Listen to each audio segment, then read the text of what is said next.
Hello guys, and welcome back to another video in our channel.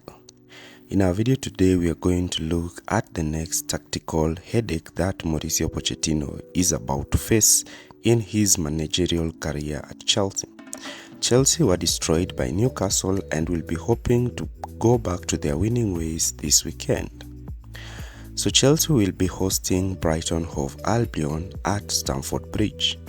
Brighton, whose form has not been great of late but managed to win their last game, are looking to build on to their win on the weekend, and this will create a lot of problems for Chelsea. Roberto Zerbi has been described as a manager who has been transformational in recent seasons, with Pep Guardiola hinting at him to be one of the best managers in world football. So we are going to understand how Zerbi sets his team up and how he makes his teams strong. So Chelsea will be going into this game missing key players. One notable key player is Reece James, the skipper, who is quite an instrumental figure in the dressing room and in the team, will be highly missed in this game, and we'll see how Mauricio Pochettino can adapt without him. So in the previous game that Chelsea faced Brighton last season, we saw how Brighton used their excellent build-up structure to create huge gaping holes in Chelsea's midfield that disrupted Chelsea's build-up. You can see that Chelsea are pushing forward to press Brighton, yet they are leaving huge spaces in the middle of the park. So before we begin our analysis of this game, I'd like you to like, share and subscribe to our channel for more videos like this. So we're going to understand what Roberto Zerbi offers to his team and why is Brighton one of the best and one of the strongest teams in world football. So stay with us as we analyze this strong Zerbi team. So Roberto Zerbi has key players such as Lewis Dunk, and the role of Lewis Dunk in this team is quite pivotal, since he's the centre back who steps on the ball to try to draw position to press Brighton and uses his excellent passing accuracy to play passes further higher the pitch. We can also understand the departure of Alex McAllister and Moises Caicedo and how these two key midfield figures have affected the way Brighton like to build up. And we are going to demonstrate this in our tactical board. So stay with us as we analyze Brighton carefully. So Brighton Hove Albion like to build with 6 players. That is the unique thing about Brighton. They like to have as many players in the build-up, with having their centre backs playing close to their goalkeeper. So when teams decide to press Brighton high up the pitch and go man to man to prevent them from building from the back, Brighton's main aim is usually to have 1v1s in the back line and create these spaces between the attacking side of the attacking players and the defensive line. This is aided by Brighton dropping both their strikers deep and playing balls over the top for their pacing wingers in Kira Mitoma, Solimaj or Ansu Fati if he starts the game. So because teams have realized that Brighton have this overload and their centre backs might hesitate to drop deep to try and come and pick up the dropping in Welbeck can receive the ball in space and attempt to carry the ball forward and play in Mitoma. So teams like Manchester United decided to sit off Brighton by having this 3-man press with Bruno Fernandes just playing in behind. And this, at the first time, it was creating a lot of problems to Zerbi's team during build-up because he likes his centre-backs to play close to each other. So we saw Brighton adapt to this strategy by spreading their centre-backs so wide and using Steele as an outfielder. This enabled the centre-backs to receive the ball in wide position and attempt to carry the ball forward, drawing in players out of position and having time and space to pick players in between the lines. This caused Manchester United a lot of problems. So Brighton are also quite good in adapting mid-game. So against Marseille decided to overload Brighton's midfield by having their two holding midfielders sit against the two dropping in forwards, and we started to see Brighton dropping one of their midfielders deep to form a pseudo back three system, and this now allowed Brighton's centre backs, especially Webster, who's good at dribbling with the ball, to carry the ball forward and attempt to draw in players and create these wide overloads with right back and the attacking and the winger. So Brighton like to create these 2v1s against opposition fullbacks. This is aided by their fullbacks also pushing quite high. In some instances, you might find Brighton pushing their midfielder high up the pitch so that they can have a diamond 3-man midfield high up the pitch to outnumber the two double pivots. This enables Brighton now to play penetrative passes in between the lines. This is something we saw Brighton do against Olympique Marseille. And this enables them now to pass the ball forward and play the balls into the channels and open up teams. So no matter how you try to press Brighton, they always find a way to build from the back. Brighton themselves are not afraid to go man-to-man during when they are pressing high up the pitch.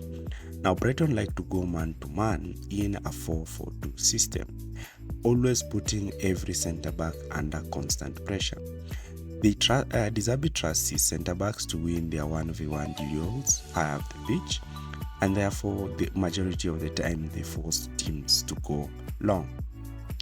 Now when teams decide to put a 3-man midfield, Zerbi is not afraid to push his centre-back in field to follow his man.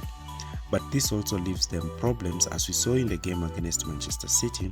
Haaland went 1v1 against Webster and he beat him and he managed to score a goal.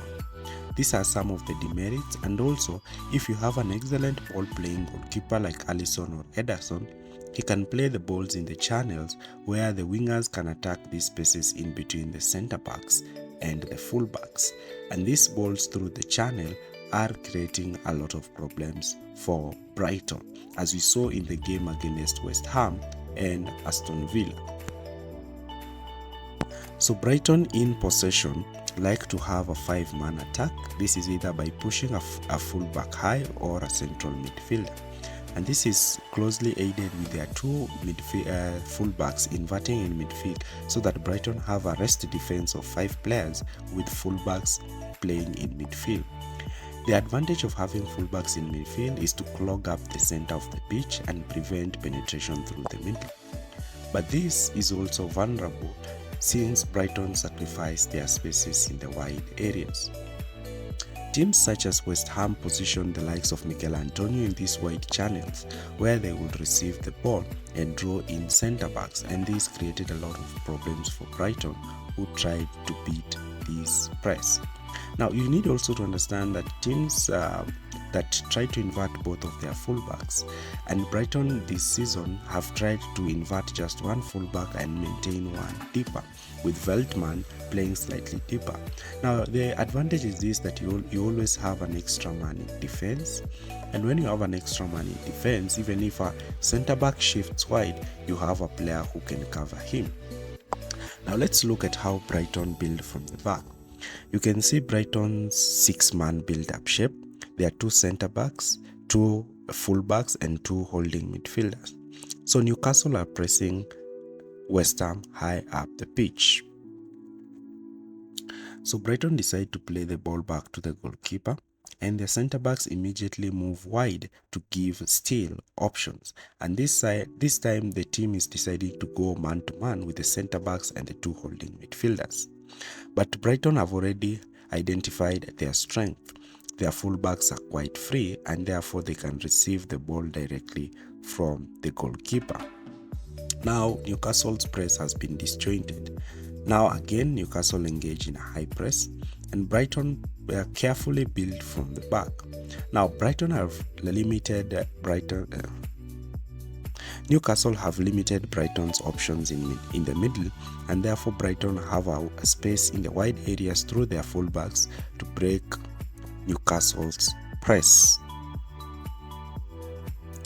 So the dropping in forwards in Danny Welbeck are also quite instrumental, since they drop so deep to pull opposition centre-backs and full-backs out of position.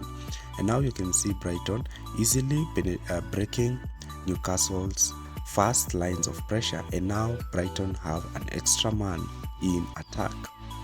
Welbeck failed to play the ball to Mitoma, who would have had an easy run in goal. Another key thing you need to understand with Brighton is that their centre-backs are quite patient.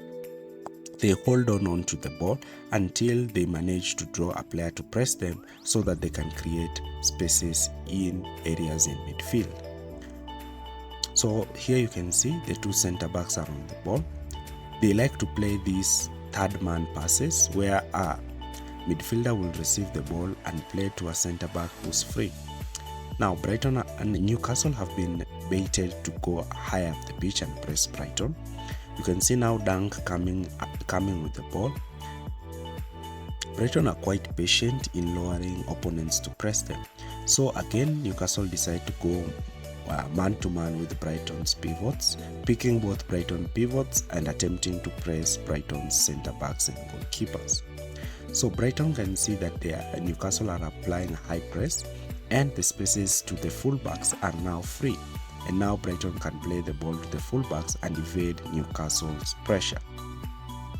Here you can see that the right back has received the ball, and now Newcastle's front and midfield line have been taken out of the game, because also the dropping in Welbeck has created problems for Newcastle. Again, Newcastle go back and attempt to build the ball from the back.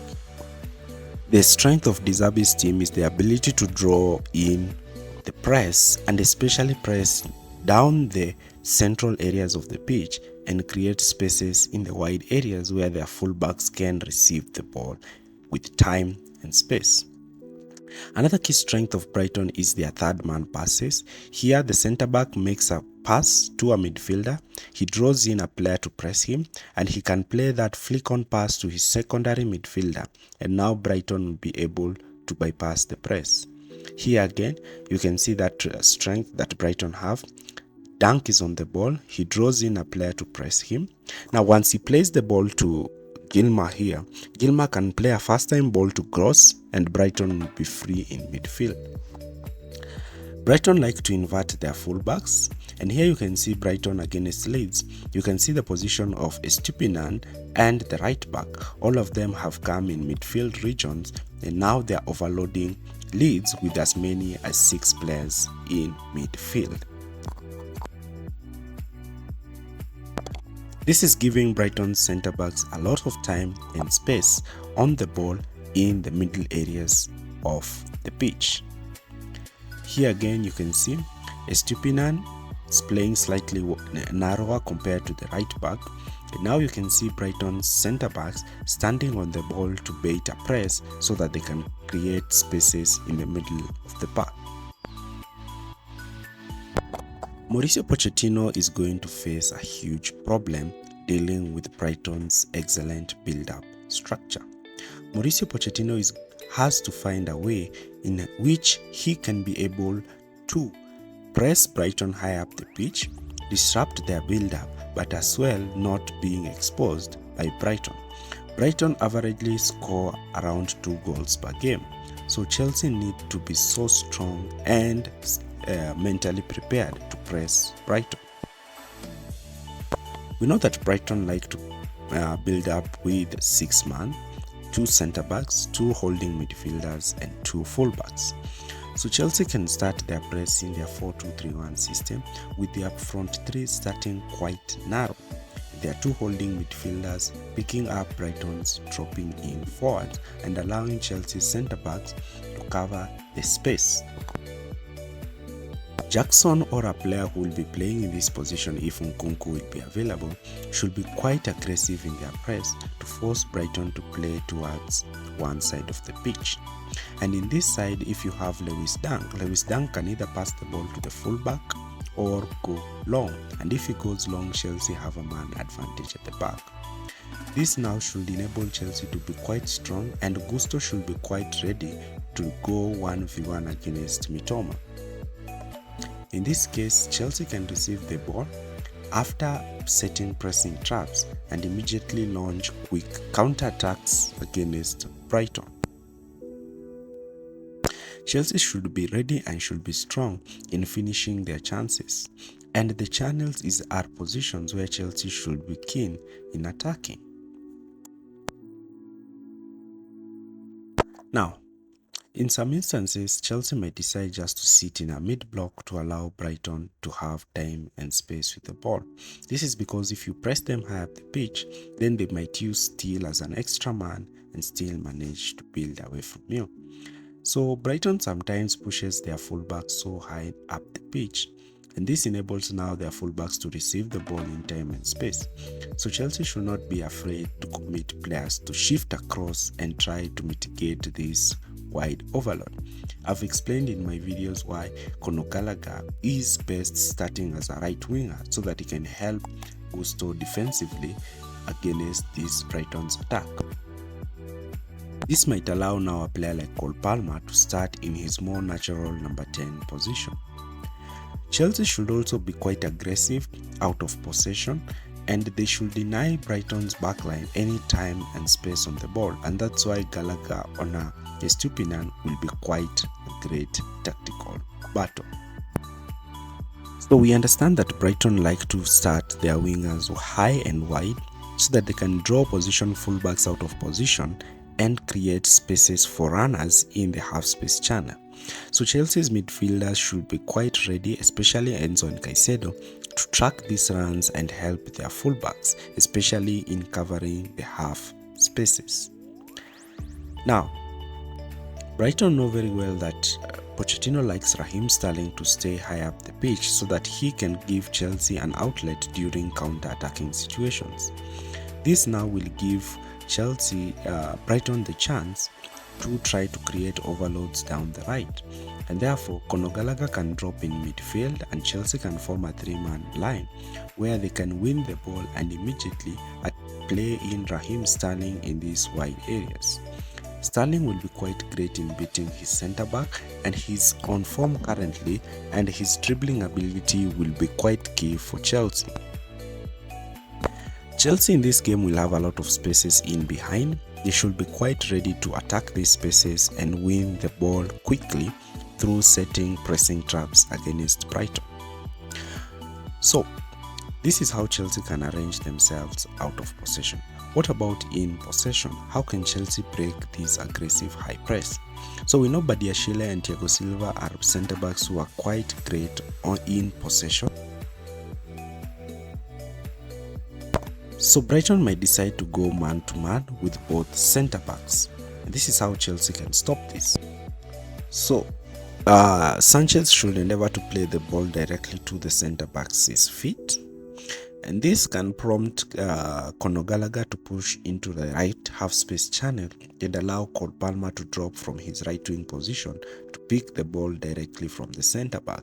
And this is one way Chelsea can beat that man-to-man press, since Brighton will commit their 6 players in pressing Chelsea high up the pitch, and Chelsea can maneuver this and immediately attack space in behind Brighton's backline. Another way this can happen is that they can build the way they build against Manchester City by dropping Enzo Fernandez in this pseudo left back position. Enzo Fernandez in this position will receive the ball directly from the centre backs and drive with the ball in midfield, enabling him to receive the ball with time and space to pick runners such as Raheem Sterling, making runs beyond the opposition centre backs. Enzo receiving the ball here might also prompt Brighton to press high up the pitch, allowing players such as Sterling to drop deep to receive the ball and link up with players such as Nicholas Jackson with 1-2s where Sterling can receive the ball or he can attempt to dribble past a defender, and this is a great strength that Chelsea can have. You know very well that Chelsea thrive playing against teams that press them, so this game should be a great game for Chelsea. In possession, Chelsea should endeavour now to have There are two centre backs in this position, so Gusto can decide to push forward and generate width for Chelsea, while Cucurella can stay deeper so that he can give Chelsea numerical advantage during build-up. So in this case, Chelsea can stagger their midfield in Caicedo and Enzo. This will enable them to easily break Brighton's lines of pressure, drawing players out of position and having this 5-man overload. Having Conor Gallagher and Cole Palmer in these half-space regions not only gives Chelsea an advantage but also enables Chelsea to create overloads against Brighton, giving players such as Raheem Sterling time and space to run at opposition fullbacks. So, Chelsea should target Brighton's right-hand side. Veltman and Adam Webster are not quite great, as well as Van Hecke, in dealing with overloads. This can also be aided with Marc Cucurella pushing high up the pitch so that Chelsea can have as many as 3 players creating wide overloads down the left. And this is a game where Raheem Sterling can really thrive and showcase his excellent dribbling skills, as well as Marc Cucurella can attempt to make crosses in the box. Chelsea should be ready in attacking these spaces, and Nicholas Jackson should be ready to win his 1v1 duels and score goals. This is going to be a great tactical encounter between two great managers. Zerbi, who has been linked as the next best head coach, should be coming up with a plan on how to beat Chelsea. On the other hand, Mauricio Pochettino should also be quite ready to face a well tactically drilled team. Chelsea should try to turn their fortunes at Stamford Bridge, a place where they have lost a lot of games, and Chelsea and Mauricio Pochettino need to improve this home form. If you've stayed with us till the end of the video, do not forget to like, share and subscribe. Thanks for watching.